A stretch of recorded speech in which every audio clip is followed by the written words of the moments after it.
This is FYI News 13, brought to you by SSPTV and the Hazleton Standard Speaker. For your information, we have a discussion about P8 Common Core and how it's affecting students in our area. Hello everyone and welcome back for another edition of FYI News 13. I'm Ken Kara. Curriculum changes are being made across the country, across the state, and right here in our area. The changes are part of what is known as P8 Common Core. Lisa Sugart has more on a special question and answer session being held this week. Some very important changes are coming to curriculum in the Hazleton Area School District, and an important meeting will be taking place this Thursday evening to talk about those changes. Joining me now is Casey Herseam, who is the Vice President of the PTA Council for the Hazleton area and Legislative and Advocacy Committee Chairman. The program on Thursday night refers to Pennsylvania Common Core. That is the program and the changes that are being made to the curriculum in the entire state and across the nation as well. So Casey, tell us, first of all, for people like me that don't know a whole lot about this, what exactly is Pennsylvania Common Core? Well, PA core standards are being enacted in our district this year. We have made the transition in our curriculum, but originally going back to about 2010, it started this flip in the national level. So you will have heard about this on a national level for the past few years.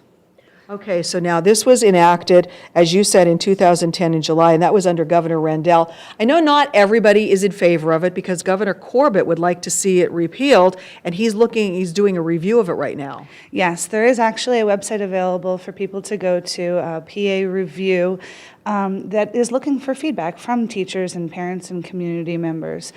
Unfortunately, it's only addressing the third grade standards at this time. I believe in about a month they'll get more standards up, and it's only available until January 15th, and it's a little bit difficult to understand. You really have to know the old standards and the new standards in order to be able to comment appropriately on that site. Now, we were talking before this interview. They're basically changing the way children learn. So I guess give the layman's view here for people to understand what this change means if they're seeing things different this year for their children when they come home from school. The goal is to be able to have kids thinking on a deeper, more strategic level, and that's really what motivated the change in the curriculum. However, for parents, those of us who are taught the old way, you carry the one, you take away, it's hard to understand. So the transition is proving difficult for many, many families.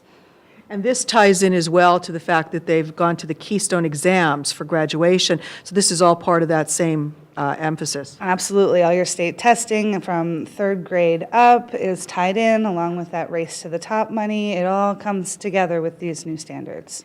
And is it tough for children who have been taught the old way and now maybe midstream, 5th grade, 9th grade, whatever grade it is, they're being taught a different way? I think that transition is always hard, and it comes down to those teachers and the support that the teachers have been given and whether or not they're able to articulate appropriately how to make that switch in thinking. And to help everybody be on the same page and to get this working in the right direction, you've organized this meeting that will be taking place, and it's this Thursday evening. It is open to the community, and it will be a group of panelists there to talk about it. So tell us why people should come out to this meeting on Thursday night. Well, on Thursday night, we are going to have a teacher, a principal, an administrator, and a school board member available to answer questions for the community, for parents. We have a chance for a little bit of background information. Mr. Latella will be doing a brief presentation to introduce the topic, and then we're going to open it up for discussion questions. It gives everyone a chance to have their voice heard and have their concerns addressed from the professionals. And because it's so new, there really aren't any experts at this point in time, but these are people who are working and implementing this in our district right now. So with all the questions circulating on social media, we wanted to put together an opportunity for the district administrators to really hear that feedback and answer those questions for people. And you're encouraging people to put questions on your Facebook page for the Hazleton Area PTA Council, correct? That those questions will be addressed? Absolutely. What we'll do is we'll start with that brief introduction from Mr. Latella, and we'll jump right into a question and answer session. We will be collecting questions from social media. We're going to try to hit every panelist and get their point of view on different things. We will also be collecting or accepting questions the night of the event from the audience. But if you have a question that comes to you at 1 o'clock in the morning, go online, go on our Facebook page, throw it out there, and we'll look at getting those questions answered. And then also part of this is we'd like to follow up. We know that this is one night, one event, and there are so many questions. So what we'd like to be able to do is take more of those questions and follow up. If they don't get addressed on Thursday night, we can take them back to other administrators, math teachers, reading teachers, and try to get more answers. Because the goal is really to have a discussion and promote that dialogue so that people feel heard and have their questions answered. Sounds like a very good idea. So this is taking place this Thursday evening from 6:30 until 8:30 p.m. And it's in the district's administration building where they hold the school board meetings. So everyone is invited and encouraged to come out and attend this very informative gathering, have your questions answered so that everybody will be on the same page when it comes to curriculum in the Hazleton Area School District. Thanks, Lisa. Tomorrow is Veterans Day. To honor those who have served and those who continue to serve our country, a special Veterans Day ceremony will take place at Hazleton's City Hall. The program will feature a gun salute, the presentation of flowers, a blessing, and children from the Helping Hand Society will recite the Pledge of Allegiance. Again, the Veterans Day program is tomorrow at 11 a.m. at Hazleton City Hall. A meeting will take place this week to provide information on a planned natural gas pipeline that will pass through Carbon County. State Representative Doyle Heffley from the 122nd Legislative District will host the informational session next Monday, November 17th.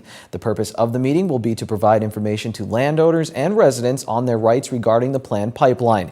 The meeting will be held from 5:30 to 7:30 p.m. at Penn Forest No. 1 Volunteer Fire Company's Whispering Pines Banquet Hall. That's in Jim Thorpe. The pipeline would stretch across 106 miles from Dallas in Luzerne County to Mercer County, New Jersey.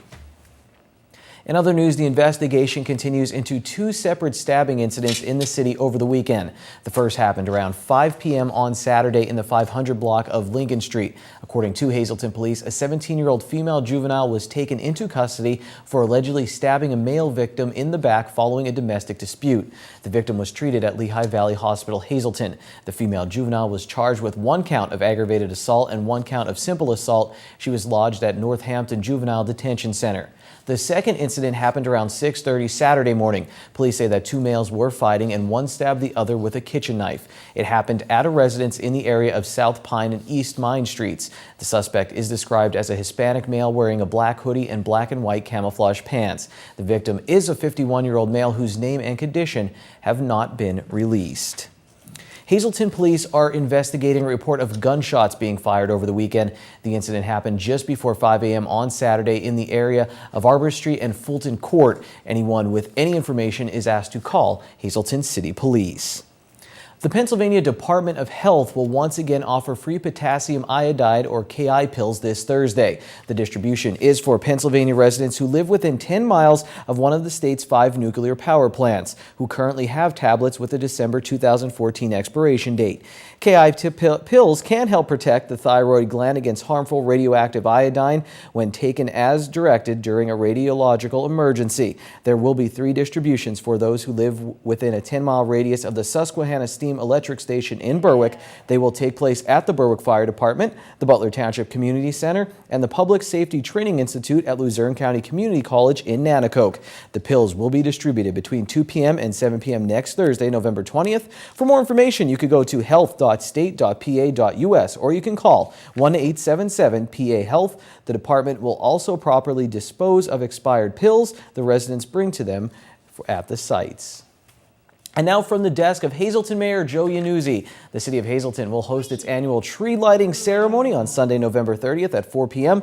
The event will feature music, a visit from Santa, refreshments, and the popular toy raffle. Businesses interested in donating a toy or refreshments for the children can contact the Mayor's office at 570-459-4910 or drop off donations in the Mayor's office on the 2nd floor of Hazleton City Hall. Our media partner, the Standard Speaker, they have you covered. If you're looking for local news, sports, and information, pick up the Standard Speaker. And for breaking news, you can go to standardspeaker.com. When FYI comes right back, we'll give you a dose of fitness advice and tell you what the weather is going to be like for this work week. And later on the Sportscast, it's the FYI Football Rewind. See how the North Schuylkill Spartans moved closer to a district championship.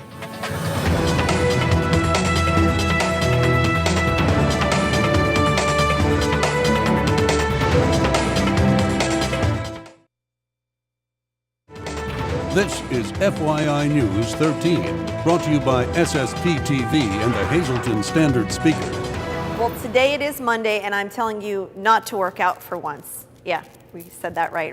Yes, Kim is here at Core Fitness, and it is important not to work out, but not to work out on your rest day, because rest days are very important. Right. We need days of rest and recovery when we're working out or training hard. And a lot of people come to us and they'll say, oh, I feel guilty, I didn't get to the gym today, or, you know, I'm going away for the weekend or something like that.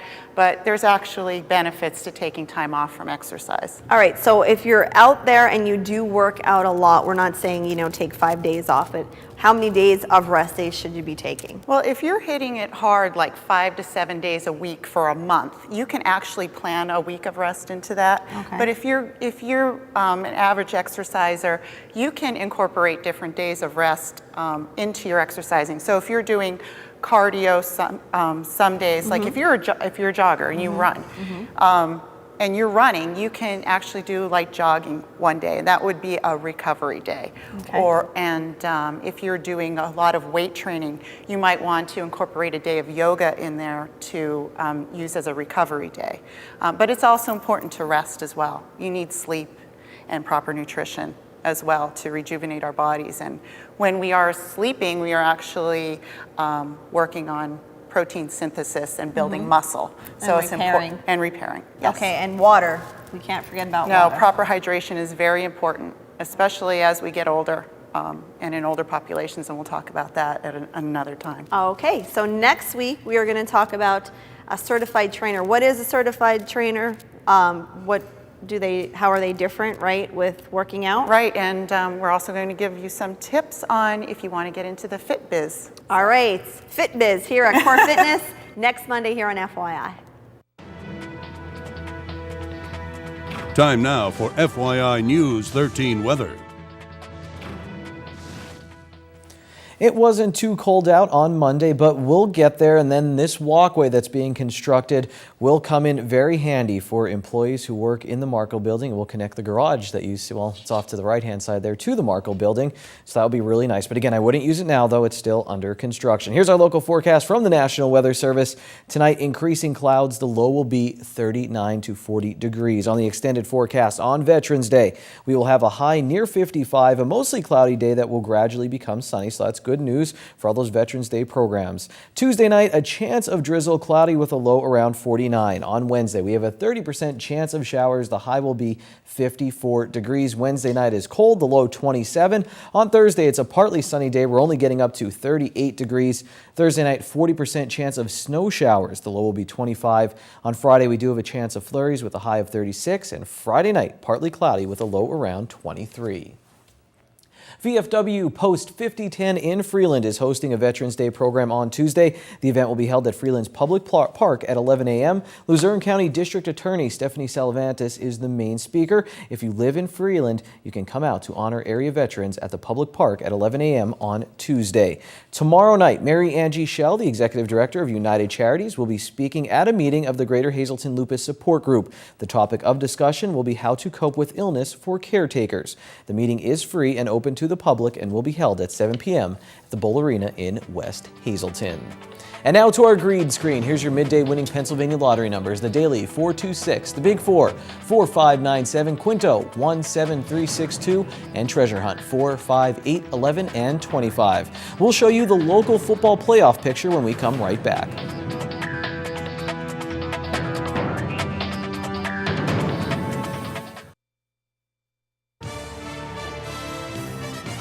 This is FYI News 13 Sports. The Kings of the Coal Scale will be playing for a much bigger prize this Friday night. If you can imagine a prize bigger than an award given out by a former soccer player on local television. North Schuylkill shut out Palmerton 38-0 to move on to the District 11 AA championship game. Let's see how the Spartans got there with our FYI Football Rewind. Before this playoff game, the North Schuylkill Band did a jam session for the crowd and played this favorite.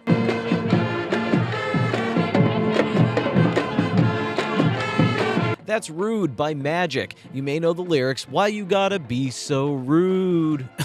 Great job by the band. All right, get ready to dance with the Spartans in the pale moonlight. The Spartan D sets the tone early in this one. There's a high snap, and big number 79, Nate Gadinsky, is in on the quarterback faster than you can say FYI. He gets the sack along with Rich Zahodnik. Later in the first, Palmerton is forced to punt from deep in their own territory, and the Spartans get great field position. Bobby Gregas fakes the handoff to John Rapinski, who throws a big block. Let's move downfield now, where Tevin Murray grabs the first touchdown of the game for the Spartans. On the next Palmerton possession, there's another high snap, and this one gets away, and Keanu Dizek is like a shark who smells blood, and if you're a fan of Shark Week, you know this doesn't end well. After another punt, it's great field position again for the Spartans and holes are starting to open up for the running game.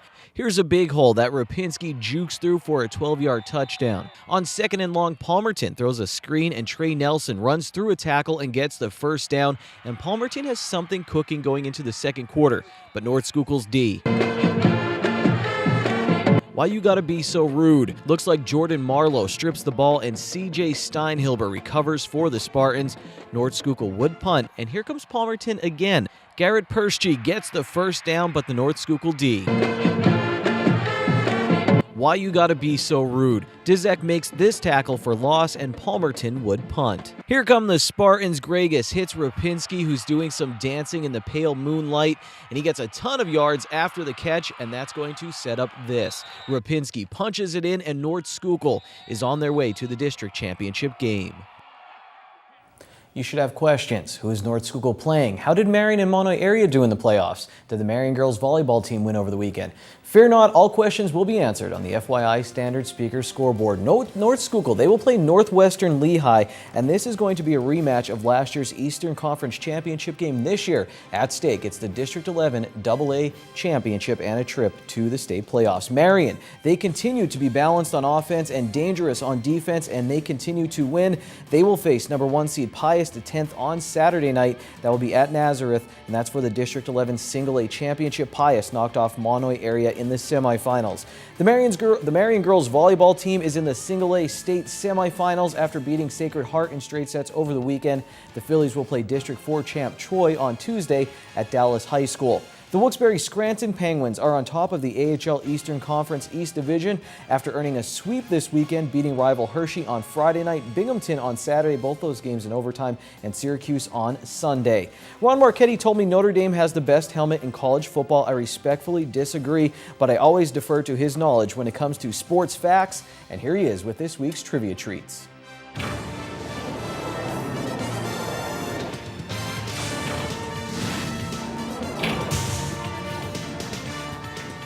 Veterans Day Eve, November 10th. Hi, everybody, and welcome to Trivia Treats on this night before Veterans Day. Let's drop back to a Veterans Day in 1944, exactly 70 years ago tomorrow, 11/11/44. Army, ranked number 1 in the country, crushed 5th-ranked Notre Dame 59-0 before almost 75,000 at Yankee Stadium. The decisive victory wiped out years of frustration for the Cadets against the Fighting Irish from 1932 through 1943. Army was 0-10-2 against Notre Dame while scoring a total of 37 points in those dozen contests. Halfback Glenn Davis led the Army scoring parade with 3 touchdowns. Army went on to win the national championship with a 9-0-0 record while outscoring the opposition 504-35. This was and still is the all-time college record for the most dominant and successful college football season, averaging 55 points per game while yielding only 4 points per game. College football schedules were only 9 games in those days. The Cadets claimed another national title in 1945, again 9-0-0, but in 1946, World War II was over, and many of the stars who served 2 years in the military came back to their teams, including Johnny Lujack of Notre Dame. College teams, of course, became stronger. Army did not lose any players during the war because they were being trained to become officers in the regular Army at West Point.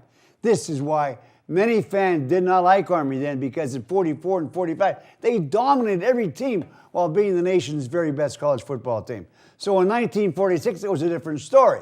Army and Notre Dame were both unbeaten, but this time, both 7-0 when they played again at Yankee Stadium. The final score between the number 1 and number 2 teams ended 0-0. That famous game featured 9 first-team All-Americans and 4 Heisman Trophy winners: Doc Blanchard, Glenn Davis, Johnny Lujack, and Leon Hart. Blanchard won in 45, Davis in 46, Lujack in 47, Hart, the last lineman to ever win it, in 49. After that game, Army remained number 1 and Notre Dame number 2. Both won its final 2 games. However, in their last games, Army barely beat Navy 21-18, while the Irish slaughtered Southern Cal.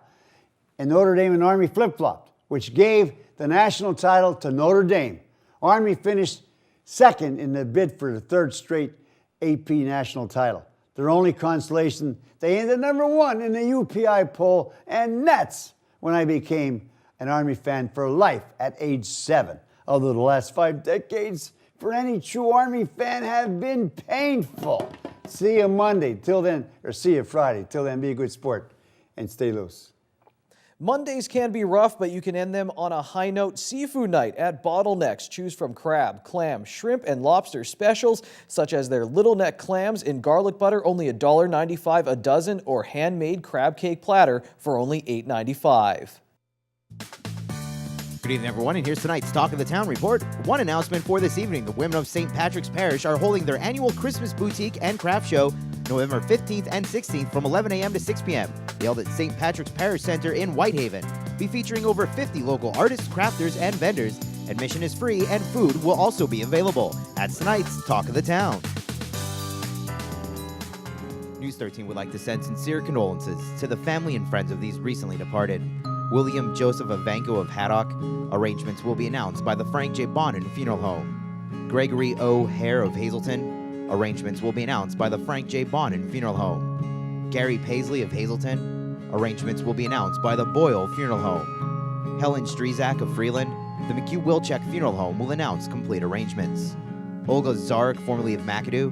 Mass is Thursday at 10 a.m. in the St. Peter and Paul's Polish National Church. Friends may call at the church from 9 to 10 a.m. The Stanley E. Anilowski Funeral Home is in charge of arrangements. June Riali, formerly of Claire's. Mass is Thursday at the Church of All Saints in McAdoo. Friends may call Thursday from 10 to 11 at the church. The Damiano Funeral Home is in charge of arrangements. And Walter F. Buddy Smith Jr. of Drums. Funeral is Wednesday at 10 a.m. in the Christ Lutheran Church. Friends may call Tuesday from 6 to 9 p.m. at the Butler Chapel of the Crofton Hughes Funeral Home.